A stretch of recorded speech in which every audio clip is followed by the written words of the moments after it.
Hi, today I will introduce you to the best top online courses service. It is a distance learning school offering a wide range of courses in various fields.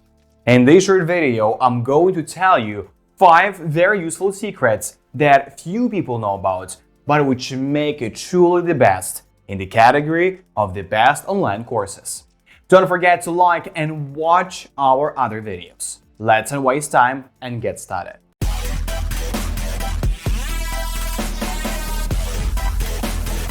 For the right class of learners, Udacity offers an eclectic portfolio of professional online courses backed by tech titans. In late 2013, the company ditched university-style classes and began offering online vocational courses that professionals could use to level up their careers. Since then, Udacity has built a small but eclectic collection of courses well suited to computer science and programming, partnered with several universities to create online courses for loans, and launched 5 programs it calls nano degrees tailored to the employment needs of corporate partners such as AT&T, Google, and Salesforce. Udacity offers both self-paced courses and scheduled programs. Free classes are alone with no individual feedback or a sense of community.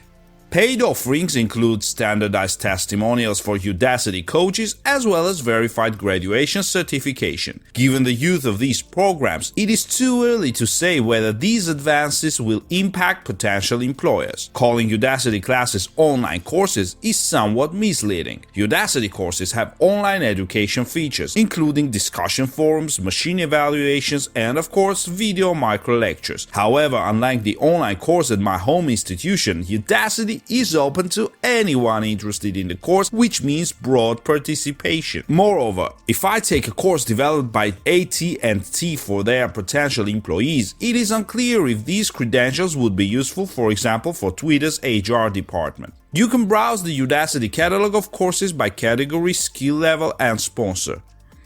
Filtering by category reveals the strengths and limitations of the platform. While there were nearly 24 courses related to software engineering and web development respectively, Udacity offers only 3 non-technical courses and only a few courses on Android and iOS development. By my count, there were 60 classes available, of which about a dozen were in more than one category. Sorting by skill level shows that the platform favors learners with moderate experience. 36 of courses are listed as intermediate, and the rest are roughly evenly split between tech novices, beginners, and advanced. Despite the breadth of partnership with Udacity, with the exception of half a dozen Google offerings, it looks like most companies, including big names like Facebook, Twitter, and Nvidia, have yet to move beyond a single course.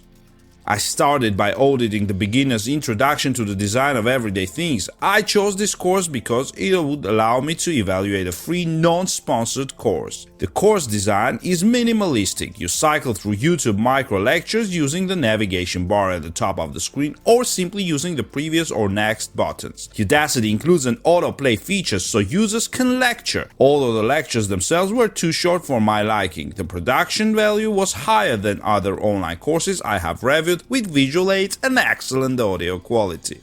At certain times, users are required to do more than just watch a video. I was prompted to open the project instructions at the end of the 4th video of the first lesson. Once completed, I needed to check a box confirming that I had the required materials to proceed to the next video.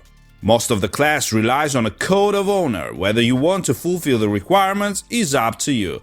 If you need feedback on sketches or wireframes, you need to seek help yourself using the discussion forums. There are many overlapping topics. I counted over a dozen permutations on the topic "Why am I taking this course?" and given that there were only a few answers to most of these topics, participants talk to each other. Moreover, in the section where members seek advice, they really receive it. I've noticed that a lot of people like the layout, but they don't comment on them.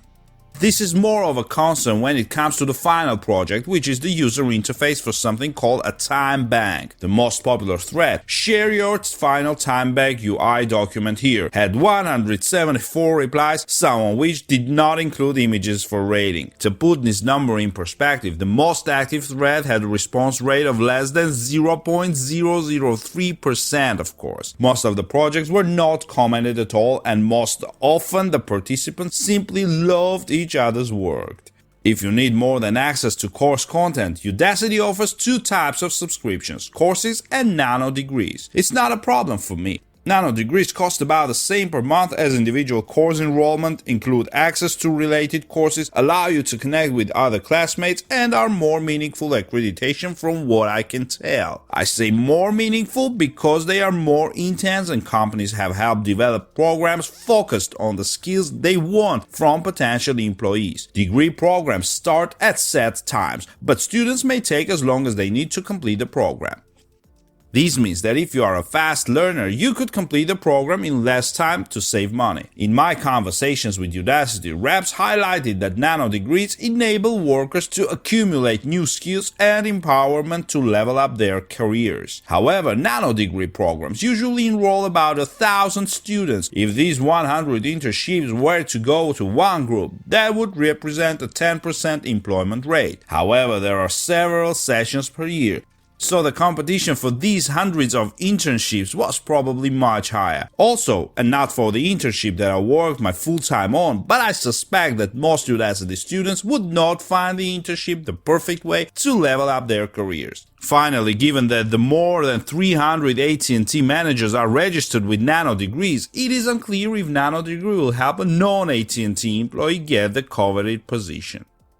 My contacts at Udacity gave me access to front-end web developer nano degree before it was officially relaunched on March 4th. While it allowed me to learn the coursework, projects, and workflow, it also required me to come in as one who was lonely. One of the advantages of nano degrees is that because they are timed, there is more interaction between the participants. There are also mentors, trainers, instructors, and reviewers who can provide feedback on the work. I was able to get a taste of this community through groups. Clicking on the message icon on the right side of the screen opens a sidebar. The groups cover the entire spectrum. For example, I joined the New England Front-End Study for LAMS and a lively general discussion group. Every time someone from the group posted a message, I got a notification in the browser. The general discussion group did get a little overwhelmed, so I decided to turn it off. This is a good problem. It shows that nano degree members actually interact with each other and, perhaps more importantly for their future career prospects, interact with each other.